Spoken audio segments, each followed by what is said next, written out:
પાકિસ્તાનનો હુમલો નિષ્ફળ, કચ્છની સરહદ પર હાઈ એલર્ટ. પાકિસ્તાને ભુજ સહિત 15 લશ્કરી ઠેકાણા ઉપર હુમલો કર્યો, ભારતે નિષ્ફળ બનાવ્યો. ભુજ કંડલા એરપોર્ટ બંધ, સરહદી ગામો હાઈ એલર્ટ, માછીમારી પર પ્રતિબંધ, ખાવડામાં શંકાસ્પદ ડ્રોન તોડી પડાયું. પાકિસ્તાને આજે કચ્છના ભુજ સહિત દેશના 15 જેટલા લશ્કરી ઠેકાણા ઉપર હુમલાનો પ્રયાસ કર્યો, જેને ભારતીય સેનાએ નિષ્ફળ બનાવ્યો. દરમિયાન સંરક્ષણ પાકિસ્તાન સાથે જોડાયેલી કચ્છની સરહદની સલામતી સઘન કરવામાં આવી છે.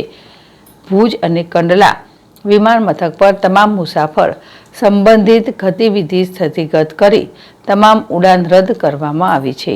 આવતીકાલે શુક્રવાર સુધી આ વિમાની મથકો બંધ રહેશે. ઉપરાંત પૂર્વ કચ્છના સરહદી વિસ્તારના બેલા, મેવાડા, ધોરાવીરા સહિતના સરહદી ગામને હાઈ એલર્ટ કરી દેવાયું છે. તો કચ્છના 3 માછીમારી બંદરો નારાયણ સરોવર, જખૌ અને લખપતના દરિયાઈ વિસ્તારમાં આગામી આદેશ ન મળે ત્યાં સુધી માછીમારી પર તાત્કાલિક અસરથી પ્રતિબંધ મૂકવામાં આવ્યો છે.